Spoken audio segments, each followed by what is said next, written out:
Hello, this is Warren Harrison. I'm a composer and producer based in Cincinnati, Ohio, and today I'm going to do a walkthrough of a song called Silence Is Never by a band called Studio 2. Some history on that band. Studio 2 is actually me and my brother David Harrison, and we were active in the late 1980s and early 90s in Cincinnati, Ohio, which was the wrong time to be a synth pop band in Cincinnati, Ohio. They were all about guitars back then. Anyway, we took a 30-year break, and we spent the last year writing and recording a new album that's going to be out on April 1st, 2022. And what I'm going to walk through here today is the first single from that, called Silence Is Never. So this song, my brother wrote the whole thing, so he had created a demo, which sounds like this. Already sounds great. So the first step is turning the demo into the full production. So this.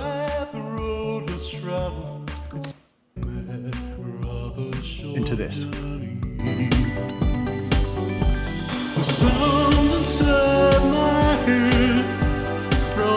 As you can hear, not that much different, just bigger and hopefully better. So the beginnings of this song, since it started in demo form, the first task is to basically recreate the demo with all individual tracks and then build from there or subtract from there, depending on which way you're going. So this song has this little synth riff that runs all the way through the song, just following the chord progression. Basic synthy stuff. For that I am using Arteria's Mini V Moog plugin, which I'm using a lot in Studio 2 because it does that thing from the 80s really well. Next element added in is a little walking bass, boom, boom, boom, boom. Very Vince Clarke. Again, using the Mini V plugin. From there, we just build up rhythm, drums. Nothing too fancy there. I like to use these little noise shots, which is just a sample of a Moog Mother 32. Again, Moog, weirdly.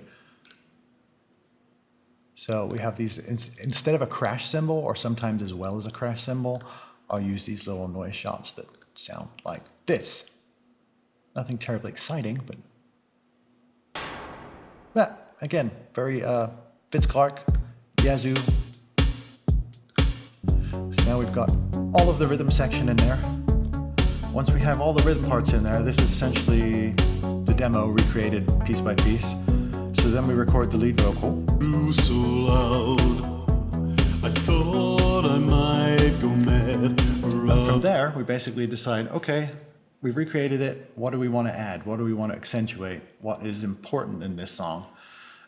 If you listen from this point, there's a ton of space in there, which is fine. Sometimes you want to add a little pad sound behind there, which helps accentuate the chord progression throughout the whole song. Also, it sounds like Twin Peaks all of a sudden. Nothing wrong with that. Okay, once that is in there, we basically start filling in gaps. Sorry, I'm clicking stuff as I'm talking here. I could go back and edit this, but I'm far too lazy for that. So we start filling in gaps. So we have, I might go mad. Let me go back to the beginning of the verse as an example. So after each vocal phrase, a little arpeggio.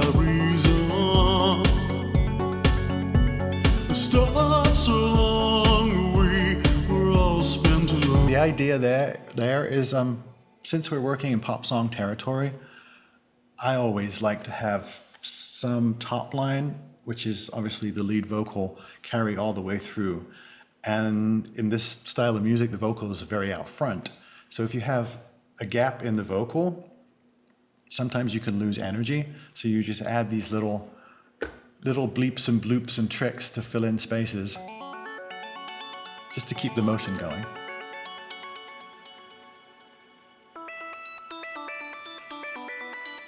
Little squidgy noises. So that happens throughout the verses. Anytime there's a break in the vocal, there'll be a little counter melody or synth element that fills in the gaps there. Now, when we get to the chorus, here's where things start getting bigger.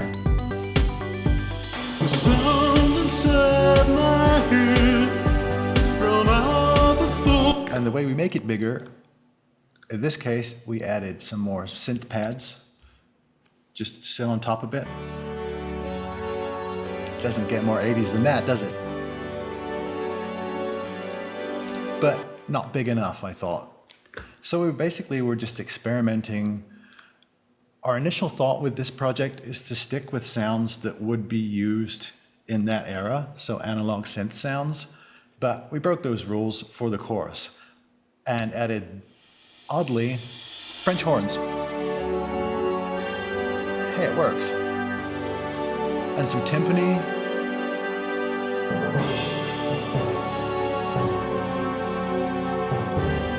Almost cheesily over the top epic.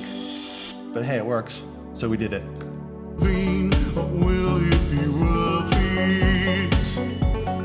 So that fills out the chorus. Now we're into the second verse. With the second verse, you want to add a little more energy. So what I've done to do that is this little riff that runs through there. Where's the vocal? Added a double higher. You can barely hear it, but you can hear it when it's not there.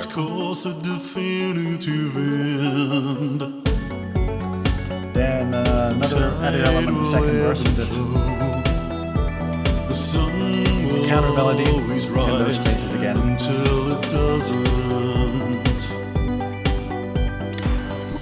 So now when we get to the final chorus, that needs to be gigantor. So in the final chorus, we have basically lots of nice harmonies.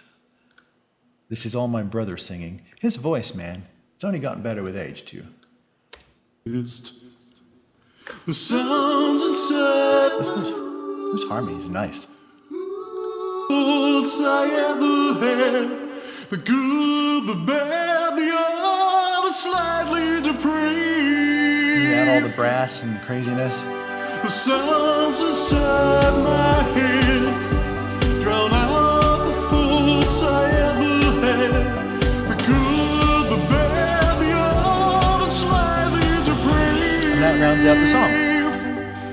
So again, a very brief walkthrough. I haven't gone into too much detail because I feel like that would be incredibly boring, both for me and for you. This may have been incredibly boring anyway.